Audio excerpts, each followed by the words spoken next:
Testing, testing. 1, 2, 3, 4, 5, 6. Beautiful.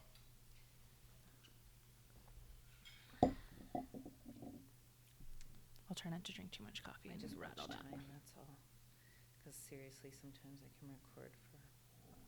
Do you find that you usually record like 90 minutes and then you Nope. take I'm it a down? one-hit wonder. Okay.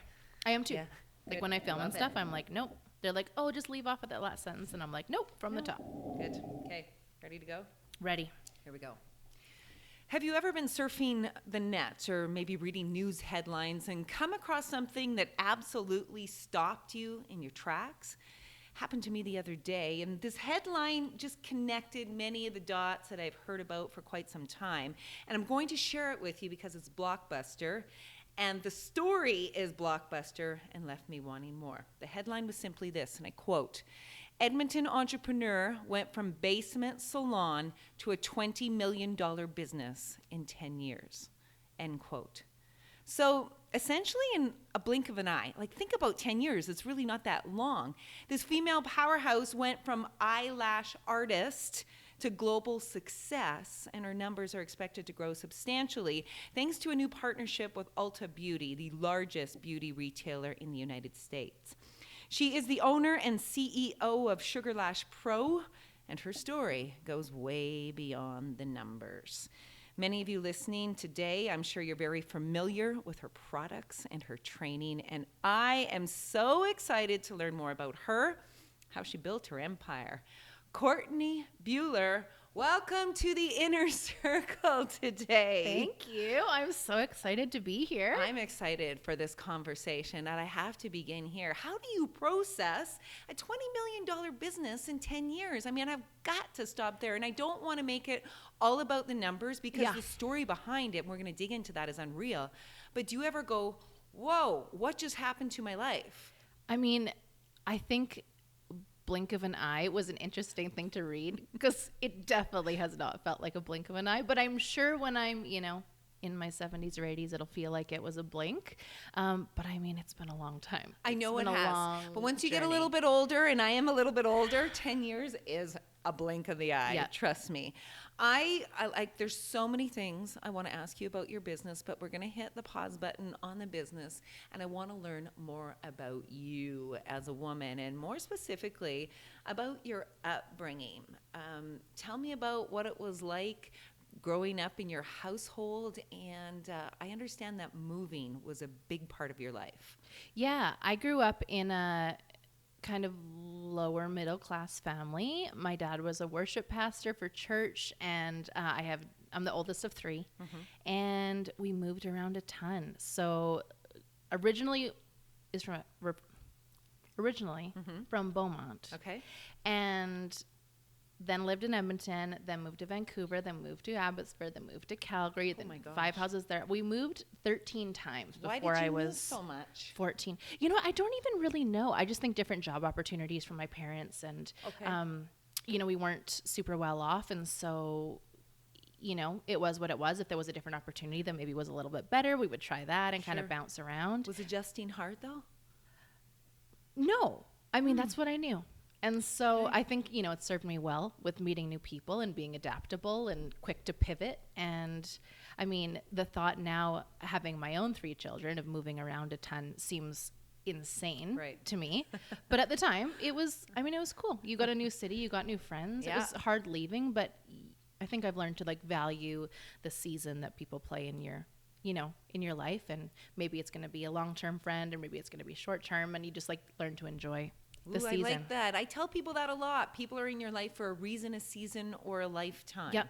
And I guess it's up to you to decide what that looks like. And we were I had a super happy childhood, and I was outdoorsy, and we didn't have a lot of money. So it wasn't like we were, scrounging for food or anything like that. But we didn't do extracurriculars, and we didn't do sports, and we didn't do that stuff just because we couldn't afford it. Right. And my childhood was great, but very, very different than what my children have now. Wow, times have changed. But I look at you right now. You're absolutely stunning. Have you always been into beauty, and was beauty your thing when you were a kiddo? No, if I was born in today's climate, I think people would have thought that I should transition. Like I was till I was 10, like didn't wear shirts around. I shouldn't say 10. Maybe it was a little bit. Like, let's say 7. But it was like I was super, super tomboy, cut my hair short, wore sweatpants and baggy shirts, and was just like, That was your comfort zone. yeah, I was friends with the boys, and I just liked to play outside and play like hockey and sports and all of that stuff. And it wasn't really until I was, I want to say like 16, that I realized what beauty actually was. Like I think I had felt like, I mean, my mom growing up was always like, you get up and you do your hair and you do your makeup every day. And that's because that's what she learned from her mom. Because when you feel good about yourself, then you know, present yourself better to the world, and you're more powerful. And I'm like, I'm powerful just how I am, right? Like I'm Love fine. that. That's a good sense of confidence at that age. Yeah, and I've always been fine, and I'm pretty gregarious, so I like to make friends, and it's not about how I look or whatever. But then, you know, as you go through puberty and you know, start actually becoming a woman, then something clicked, and it's like, oh, when we actually, you know, when we get our hair done and when we get that stuff done, it's kind of just levels you up a little bit in the way that you can connect with people. So when did you make the connections with the eyelashes? When did they become a thing for you? Because you discovered beauty as you went through puberty, and then all of a sudden, when did the eyelash phenomenon come into your world? So I think,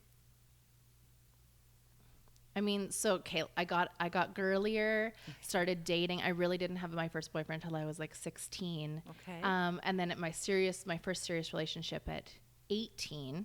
And that one turned fairly toxic and pretty physically abusive. We were just awful for each other.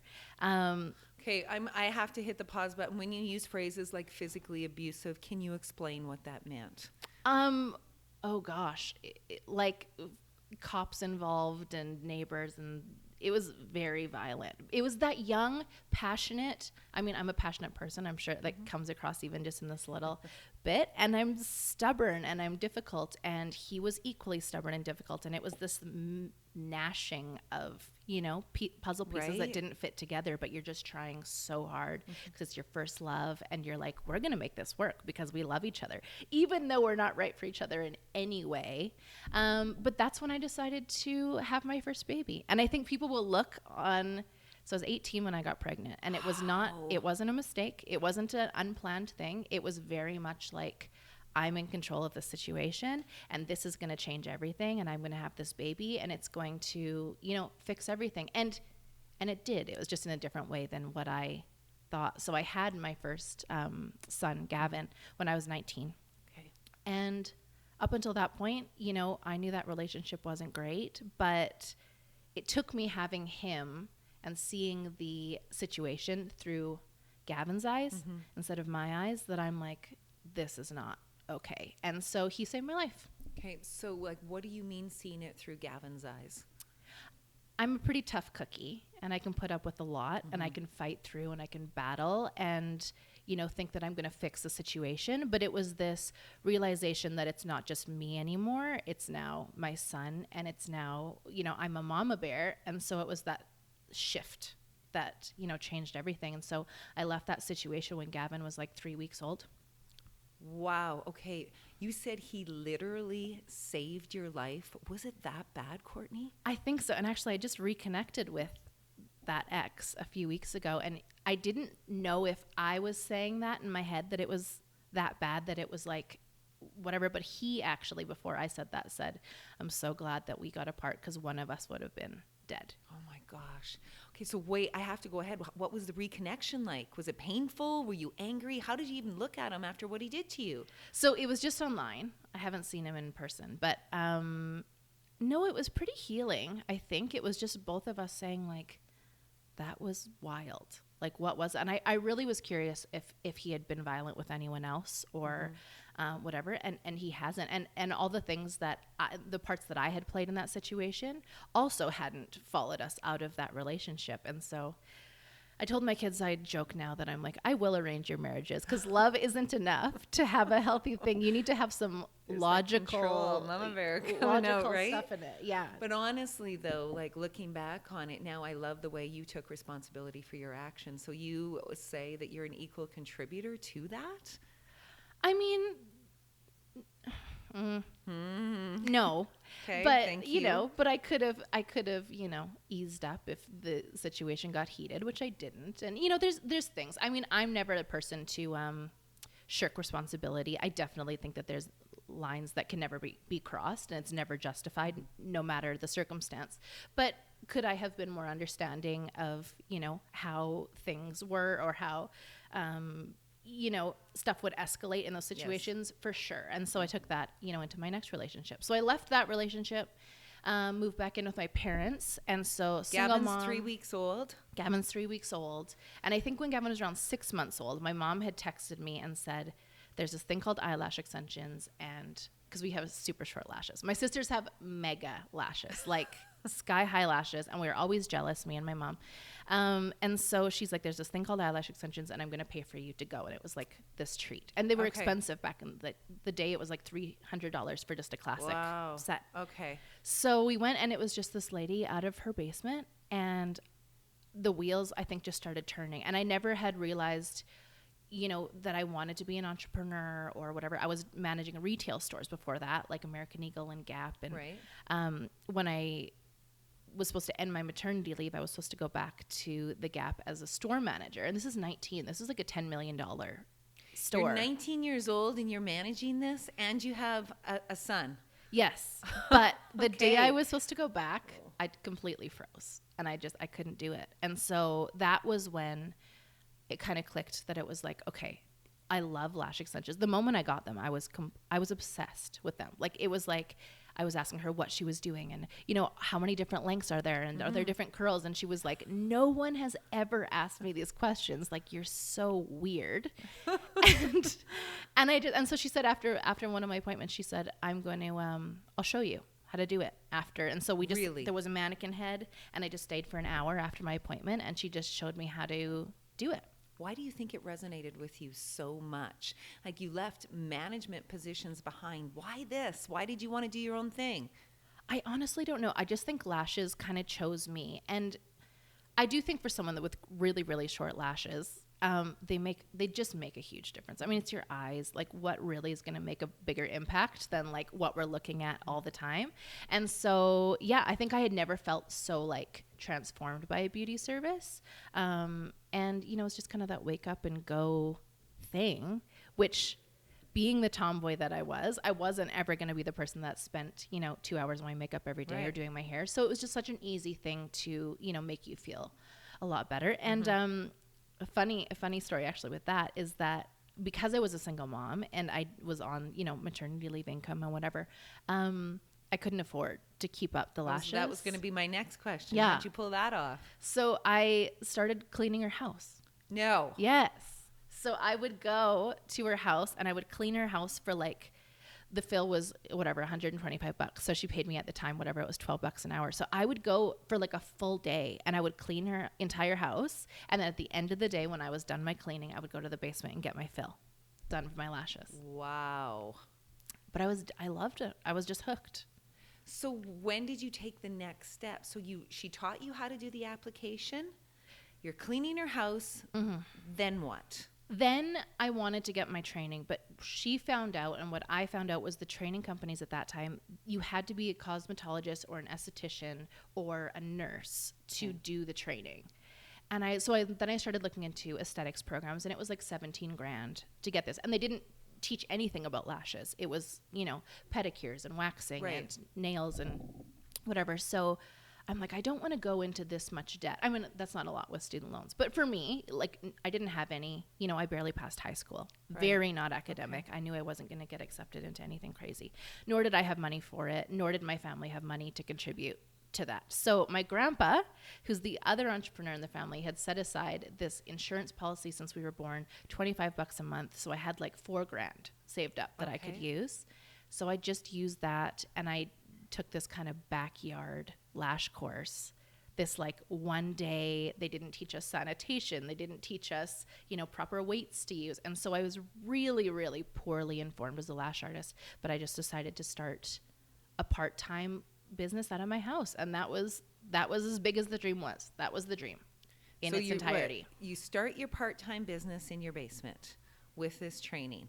Explain why, and I think it's because you're working with the eyes. That's why they were saying, the extra training that you need for eyelashes. Is that correct? Yes. Okay. Yes. So with that course, so that course just taught you as basically, isolate a natural lash, put on an extension, nothing about, appropriate weights or lengths or whatever. And so I ended up, even though my business was thriving, so I, for whatever reason, knew how to build a business because I'm pretty analytical. So I'm like, okay, clearly I need a website. I need some business cards. I need some, brochures. So I went and dropped them off at salons and kind of in the area. And nobody else was doing this in their salons at the time? No, it was so new. It was really people just out of their homes at that point. And lots of the lash industry still is like that. I would say 50% of people are still kind of, doing it out of their homes, which is fine. But yeah, within 3 weeks, I was booked like full time. And by 6 weeks, it was like 60-hour work weeks. And I was dying. By yourself in your basement with your son? Yes. And so at that point, I had met my fiance. And so he was such a huge support when we were starting that business. And it was wild. And what did you call it back then? It was called Enhanced Beauty back in the day. And then we grew it further to be Lash Affair. And then that moved to a salon. And yeah. But wait, you had, 60-hour work weeks. You couldn't have done this alone. How did you grow it in your basement? So it was 2 months in and I realized, okay, I need to hire someone. Had no idea how to hire or do an interview or whatever, right? I'd only been interviewed. I'd never done an interview. And so, so I hired my first employee and she started that day and I fired her the same day. Because? She was smoking in my basement. Like around clients? No, in between clients, but still you'd walk down and there would be like smoke in the basement and it would stink. And so, very quickly learned, okay, this is the hiring process and this is the firing process. And so we did all that paperwork and all of that stuff. And then I hired my next employee and she stuck around for a bit. But what happened was I was constantly booked out like months in advance. And so I'd bring on someone and it would cut that back a little bit. Right. And then I wanted to get it to a place where we were only booking 2 weeks in advance, just so if you have a sick day or, life happens that you're okay. And I ended up having to build it quite quickly to like 6 people out of my basement. Oh, gosh. How many people did you have coming in and out of your house? Was 6 full-time people working for you? It was between 50 to 60 clients per day.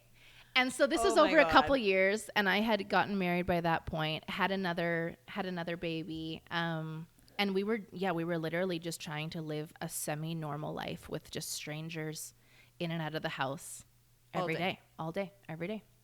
Never were you? Yes. Every night I would think that I was about to be murdered by someone or robbed or whatever. It was tough, but I had my husband and it was what it was. It was our weird normal. But the transition to a commercial space was super easy and super great because we were swamped. So you did that after your second baby? After my third. After your third. Yes. Okay, so how many kids by what age? So I had 3 kids by the time I was 25. Oh my goodness. And that's when you decided to move to a commercial space. Tell me about that. So we moved to a little space by South Common called Lash Affair. And it was awesome. We grew it to 10 staff. And then at that point, it was kind of, it was thriving. And we brought on brows and we did a couple other things. And it was going super well for a couple of years. But then we saw this, we hit this lull. And I started panicking because that's what I do, which is probably the main driver of my success because all the time I'm just we need to keep going. We need to keep, it needs to be building monumentally all the time. And so we saw this lull and it was all of a sudden we had same week bookings. And I'm like, we've never in the history had same week openings. It's always been 3 weeks out. And so I started just, anywhere I was, if I was, talking to a waitress or I was, filling up at the gas station or whatever, I would just ask random people, have you heard of eyelash extensions? And I just wanted to get what was the vibe going on. And people were like, no, I've heard of them, but I had a girlfriend and she got all her lashes ripped out and basically not understanding that was a poor application, but that that was how lash extensions were. And with that said, at the beginning of my career, I definitely damaged some lashes for sure, because I wasn't taught properly, right? And so I started just, everyone wants the fullest lashes. And so I'm like, I will give you the thickest lashes. And I was overloading their lash lines, and they were getting, them bald spots, and their lashes were stressed. But I had to learn so many tough lessons along the way through trial and error. And even with that said, when I made mistakes, I would just own it. I would just be like, your lashes are looking a little damaged. I'm not sure, but I'm going to scale you back on, the thickness or the length or whatever. And I was always just really transparent with people, and people were really supportive. That's so powerful. That can be translated to a variety of other areas of business, because so many people don't own it. Why has it always been important for you to own it? I mean, I just think accountability as a person is, I don't know, it's like my number one thing. Is it? Don't lie. Own your mistakes. No one expects perfection, but I expect honesty. And I will trust someone so much more if they come to me and say, like, I screwed up. And it's still been, like, to this day, it's still such an integral part of our culture with Sugarlash. I screw up every day. And I don't try and sweep it under the rug. I will literally go to someone and say, like, I messed this up. I made a mistake. It's really vulnerable for you to share that, because a lot of people are afraid to admit their mistakes. But through that growth, yes, what have you experienced? Mistakes are just, like, such powerful lessons, and I think we learn so much more when we screw up than when stuff's good, right? So I mean, I look back on my life. We actually just did a staff retreat with Sugarlash Pro, and one of the questions was, what is your biggest regret? And I like couldn't wrap my head around, like, I don't have any. There's been mistakes. I for sure made mistakes, and I for sure have had situations where it was tough, and there's still situations that it's still tough, but like every single one has like sharpened me, right? Like, it's always making me a better person and teaching me things. And so, yeah, I mean, no regrets is such a powerful cliche thing, but I really, really I really believe it. What I'm just going to digress or just pause for a moment on your whole journey. But what I'm so blown away by is how you admitted, you said you didn't do great in high school, you barely graduate, but you've got this crazy business knowledge. Where does that come from? I actually don't know. And I've never taken a business course, and I don't read business books. It's just kind of been this progression of like analyzing what's out there and analyzing beauty trends. And I think more importantly, whether I was a service provider, I always try and look at business from the consumer's perspective, right? So if I was a client, what would I want in a lash provider? And that goes beyond the lashes, right? It's like, even though it was a business, we had a full waiting room, and we had a Keurig, and we had like music playing, and I'd get like scones, and people could still come and just like have this experience that was beyond the lashes. And then when we translated into Sugarlash Pro, which we'll get to, which is training and distribution, it's like, if I was a lash artist, which I was a lash artist, what do I need in a company to make sure that I'm supported and valued and can rely on them for, playing a part in my career and my success? So I just try and think about it from the outside in, if that makes sense. Yeah, it totally does. Okay, so you're asking around, you're asking all these people and you hear all these stories. What did you do with that information? That was like the pivotal moment. So I had kind of maxed out the space that we had in the salon, and it was like, well, what are you going to do now? Because obviously I'm not just going to stop, because I can't. I wish that I could, but I can't. And so good thing you didn't. Yes. So I'm looking at other spaces in like St. Albert to open up another salon, or we talked about potentially franchising it, because it was really well known in the industry. The lash industry was like pretty small. So we were really connected very globally, lash artists on like Facebook forums and whatever. So everyone kind of knew each other. Wait, I got to ask you about that, because a lot of people don't want to connect with like people in their industry because they see them as competition. Yeah. You didn't. No, I mean, it's not like all the local people that I was competitors with that we were all friends, because, we were competitors, and so we, kept our distance. But on a global scale, there was really only like 300 to 500 of us at that point in time doing lashes that were, in the forum. I'm sure there was more. But we talked every day, and it was like, hey guys, I tried this today. This really worked well for me, or this didn't work, or hey, my client had an allergic reaction. How did you deal with it? And so we're all kind of like sharpening the industry together. And it's still very much like that. Like the lash industry compared to hair or nails or whatever, they're like 100 years old. We're like 15 years old. Wow. It's still so baby. So I was kind of like, do I open up salons? Do I franchise this stuff? Or do I think a little bit bigger because something's got to change, right? Because we were doing good lashes. At that point, I had, forged everything. I had, I had my training curriculum that I would bring staff on and I would train them in my way of doing it. So you kind of wrote your own book in the training. Yeah.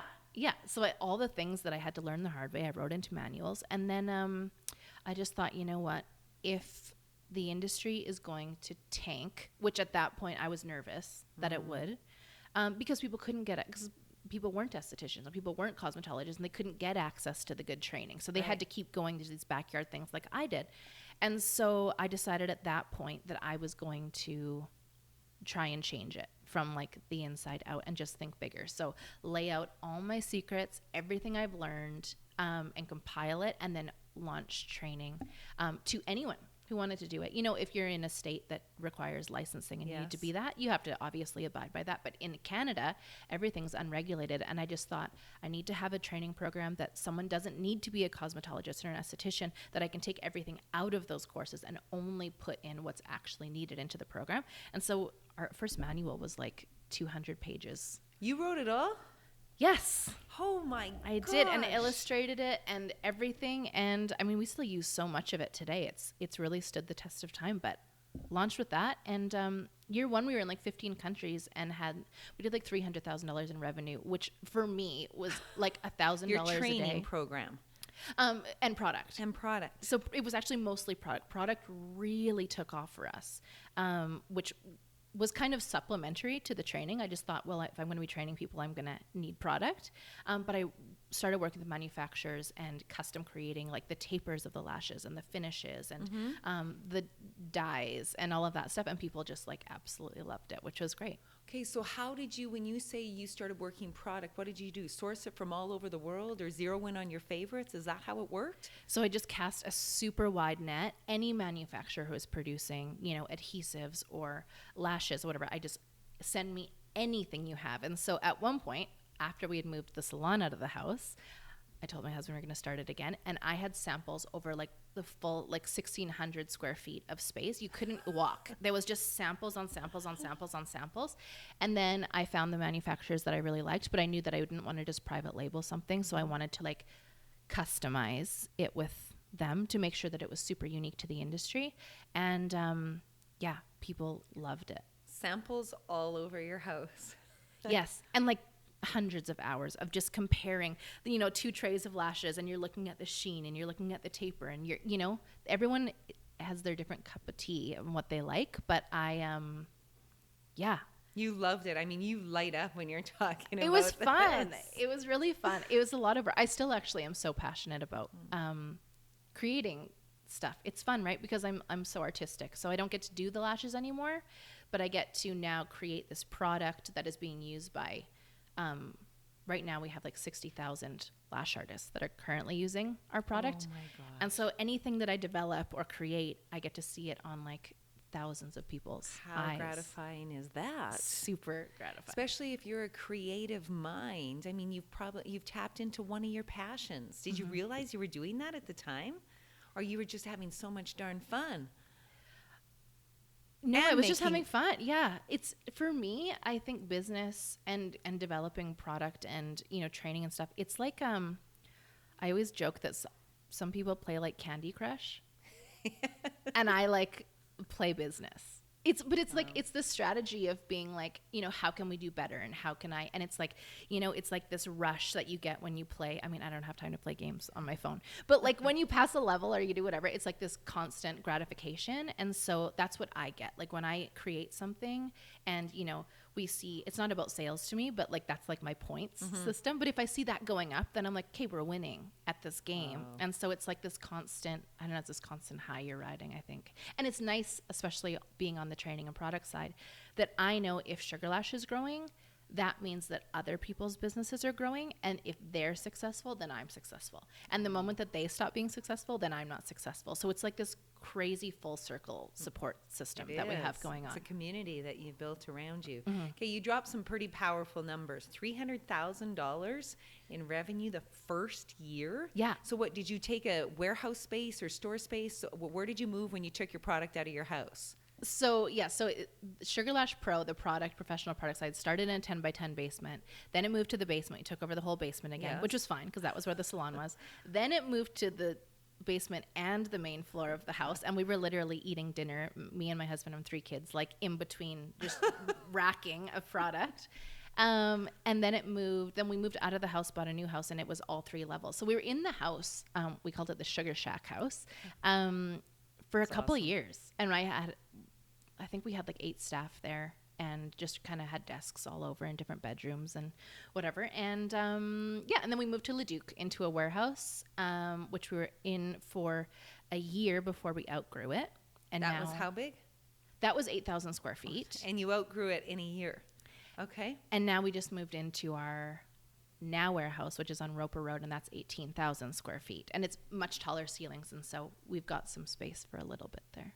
And then we have our White Ave space, which is opening in like 10 weeks, hopefully. And that's how big? That's another 18,000 square feet. So you're going to have 2 warehouses, 18,000 square feet. So White Ave is going to be like headquarters for all our like staff. We're going to have a photography suite, a videography suite. We're going to film all of our like online courses there.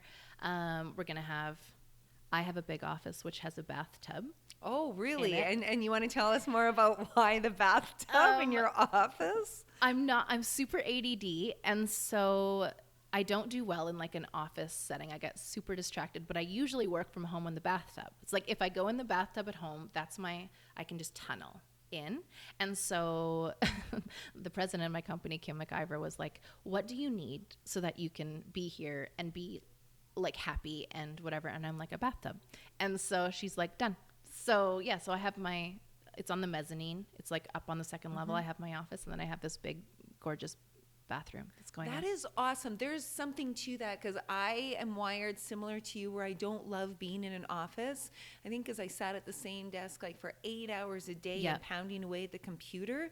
That's why my office, as you can tell, feels like it's big and there's space to breathe, and I want good zen. So there is something, and I don't think well when I'm here. When I write, I like to be at home. I like to have a candle lit. Yep. It's a headspace, and it's a feeling. It's so powerful. And like knowing I'm so into that, just optimizing your brain. Because it's like when you're on, I'm sure you're the same way. When you're on, you can get a full day's work done in an hour. Totally. Or you can just slave away and try and get yourself to work. So I'm huge into that. And even our culture at work with Sugarlash, if you need a home day, take a home day. Yeah. As long as you're getting your work done, I don't care where you work. You can work wherever you want. And if you want to be in office, great. If you want to be at home, great. If you want to go to a coffee shop, then do that. Or have a bath. I love that. Or have a bath. Exactly. There are big takeaways with that. So I love that you're honoring the way that you think and the way that you process. Okay, so 2 warehouses. How many people do you have working for you? Like, give us some numbers and how you're supplying basically, is it salons around the globe? Yes. Okay, tell us more. Yes, so right now we're at 89 countries, 60,000 lash artists. Currently using our stuff, and our staff isn't that big. We have I want to say we're just around 30, give or take a couple people that are in-house, and then we have outsourced a PR firm in LA, and we have outsourced a design firm that we are using just to kind of do like overarching branding stuff in Toronto. And then we have educators that are contractors all around the globe. So outsourced team, we're probably at 50. Internal, we're around 30. And while we're talking numbers, I'm going to ask you the personal question because I have no issue if you do stop me. How old are you right now? I just turned 31 last weekend. Well, happy belated birthday. Thank you. 31 years old, and you've built an empire like this. Do you ever sit back and think just a moment, and I know you said you have monkey brain and you're ADD and all the rest, but like go, how did I do this? Or what is your why behind how you did it? I mean, I don't know at the end of the day the overarching why. I think for me, if I'm not challenging myself and I'm not pushing myself and I'm not feeling uncomfortable, then I get very uncomfortable. Like I have to be constantly challenged. And really the success and the growth of Sugarlash Pro or anything that I've done is just a byproduct of me being a little bit of a workaholic. I just want to feel like I'm constantly growing as a person. Not that the business is about me, because it's not. It's just I like to do stuff well. and I like to do stuff. It has to be, anything that I'm doing always has to be world class. Even though I'm in Edmonton, even though, and people wouldn't know that. People are always like, oh, you're not from New York, or you're not from LA, or, how are you, in the middle of the prairies? But we have talent here, and we have people that have great taste. It doesn't matter where you're from. You can be, a world shaper from anywhere, especially these days with the online, Exactly. portion of stuff. And, no, it's been great. So that opens the door to my next question. When you throw down New York and LA, why have you not ventured there for business or opened shops there? That is just the stubbornness. And in all honesty, it would be easier, for sure. Like, there's way more, creative people there, or there's models, or there's influencers, and, we don't have to set up these huge events. It would be so much easier. But I also love Edmonton for the fact that I can be a big fish in a smaller pond, which is cool. And Edmonton has rallied around me so strongly that, like, I know, like, I just couldn't leave. Maybe we'll open, the next plan, in the next year is to open a couple salon experiences in New York and LA. And we might do some, like, kind of, like little salons, but more just kind of the experience of the retail side of things. And, but I just know that being here, sometimes it's a disadvantage. And oftentimes I feel like it's an advantage because I get so... How? Disadvantage just because we have smaller of a talent pool, right? Okay. And if there was something that I needed, a really specific position, oftentimes we have to try and get people to move here. Okay. And it's not the easiest place to get people to move to because it's cold and, all of those things. But I love Edmonton. I've always loved Edmonton. Okay, and I just think that the business shouldn't run your life. If you're running a business, then you run the business. And the moment that you are going to relinquish control and say, I have to move to LA or I have to move to New York, then you've lost. Like, you're not in control anymore. Your business is in control. Because you're the business owner. You call the shots. And if I want to live in Edmonton, then I'll make it work. And that's just how it's going to be. What are the advantages? You talked about the disadvantages. Let's hold space for the advantages here. The advantages are that people are so proud of it. And we haven't done a lot of local press, so this is like kind of new. Just within the last 6 months, we got nominated. I won the Young Entrepreneur Award. Congratulations. Yes. From Ernst Young. And that was super cool. Yeah, that was just the Prairies division.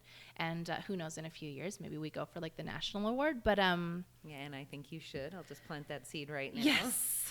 But it was just a cool, stuff like that happens all the time where it's like, because we're a beauty business and beauty businesses aren't traditionally run out of Edmonton, there's been so much interest and intrigue, and I get to speak at all these places and I get to meet amazing people. And I don't know, if you were in LA or something and it's just nothing but beauty brands, right? Then you're not that special, right? Sure, yeah. And plus, Edmonton people are the best, and we all know that. I love it. I'm on board with that. How has your personal life changed through this whole process, and how do you keep it in the lane and be mom to 3 kids? Your oldest is now 11. Yeah. Tell me how this all works, Courtney. Well, so my husband stayed home with them while I was doing work. So when I had my second, my daughter Bryn, he decided, we kind of just looked at it and said, like, I was making considerably more than he was at the time. So we said, okay, well, you can, take paternity leave. And so he did that. And then he actually really loved it. And so he just stayed home. And it was a struggle. I think what about it was a struggle? Yeah, the social aspect of it, non-traditional roles. Yes. I'm so not a traditional, I think, female. Like, I don't live for my kids. I love my kids, but I'm very much like the dad in the situation where it's like, I want to work really hard and I want to like provide for my family and have those connections with my kids for sure. But I'm not the like play date mom, and I'm not those things. And then my husband was so, relational. He's so, big-hearted and just loves everyone and loves babies and wants to be there for every little moment. And so it really worked for us. But recently decided to separate. Okay. Sorry to hear. Or is it a good thing for both of you? I think it's a good thing. We're still in the throes of it for sure. But I look back on that and I wonder if there wasn't such pressure from, family being, oh, Dustin, how are you okay staying home? Are you sure that you're, that's not what men are supposed to do? And Courtney, how are you okay missing all those moments? You're an awful mother. See, and dealing with that all the time. Yeah, the messaging out there is we've made strides. We've come such a long way. More men are staying home. And you say to that? Bullshit. A little bit. Yeah. There's some people that get it. I think that it's still very few and far between. It's like they want to celebrate you in the moment and they want to pretend like they're there, but there's always those comments that just cut to the core of being like, were you there for that swimming lesson? Or were you there? No, I was I was speaking at a conference in Prague. Oh, how could you deal with, not being there? Well, I'm fine with it, but thanks for, putting that on me or whatever. And so it's a lot of that. And how do you process it? I mean, I think for me, I've always been quality time over quantity. So when I am in family time, I'm like, we're going to go and let's go on a trip and let's have amazing experiences and let's make memories. Like, I'm all about the memory making. I'm not like so much the consistent be there for everything. I'm there for like, I want to be there at like the highs and I want to be there at the lows, and like, you need me and I'll be there. And we want to do something that's super connecting. I'll be there.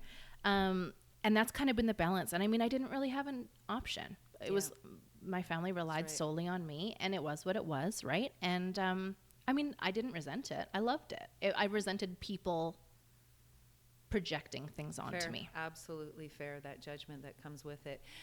I want to know how your life has exploded since your business has exploded, because you just mentioned casually, well, I was just speaking at a conference in Prague. So how has your life exploded in that capacity? Yeah, it's been a cool progression for my career because, I started as a lash artist and then a salon owner, and then, I've been at it from all angles. And so speaking a ton. So I've traveled, I mean, even just this next 6 months, I'm trying to think. So we just booked our Asia trip. So me and my assistant Ruth are going to Taiwan for a competition, and then we're going to Japan, and then we're going to Amsterdam, and then I got invited to Brazil, and I went to Australia and Prague and Rome. And are you kidding? All over. And it's super fun. Okay, what about the kids in the meantime? I know that everybody's listening. Carrie, got to ask about the kids, so here comes that. The question without judgment. Are they coming? Yeah. They come sometimes. Okay. It depends. So we homeschool them, actually, which has been great. So that my ex-husband, which is weird to say, is still doing that with them. And so they come sometimes. They've come with me to Australia, to London, to Asia before. Depends kind of if there's how much I'm working. Sometimes I just speak at a conference one day. Sometimes it's a few day thing, and I don't like bringing them if I'm not going to be able to give them attention. But oh my gosh, growing up, I went on one trip my entire life, like one plane. Before I was 18, I went to Cuba on a vacation. It was like the most mind-blowing thing. My kids have seen the entire world. I mean, not the entire world, but I mean, multiple continents and countries, and they love travel, and I love that they love it. But also, I am very, very aware that they, by no fault of their own, are rich kids, right? Which I had no experience with growing up, and I'm so hyper focused on them not ever feeling entitled. So I try and keep that balance. Is this going to enrich their lives? Are they going to experience a new culture, learn something new? Can we do charity work while we're there? Or, I shouldn't say charity work like that, but I mean, for example, we went to Bali and we spent the whole last 2 days.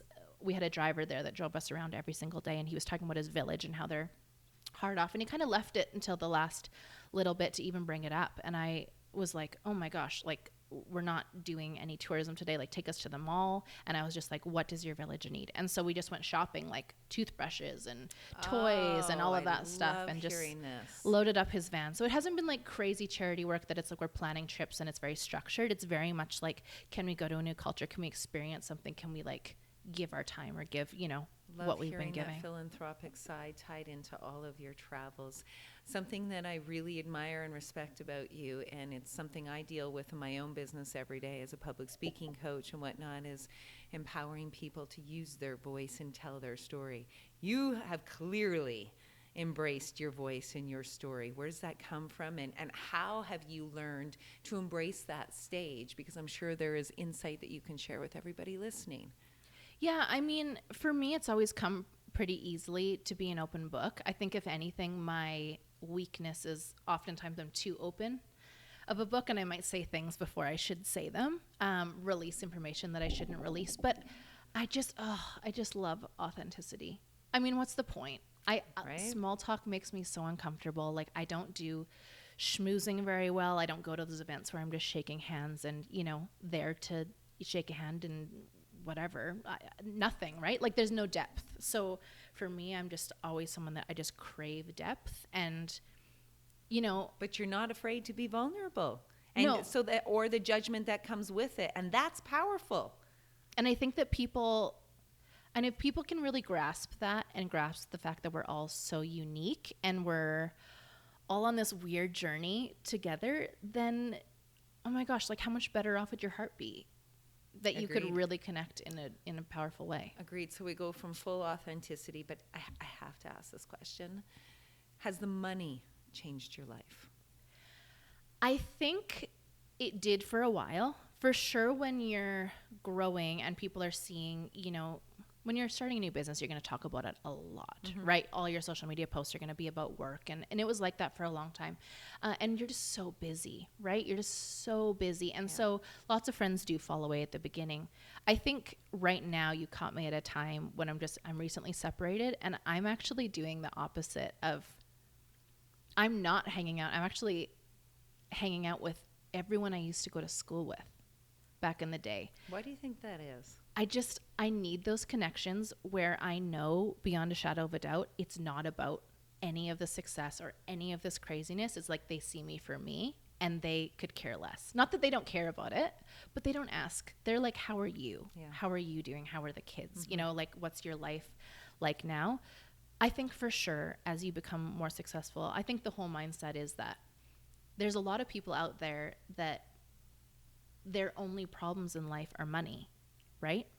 If I could just make an extra 30 grand a year, I would have zero problems. And then little do they know that when you're successful, money is the only issue you don't have. And everything else is an issue around you all the time, right? And so it's so hard.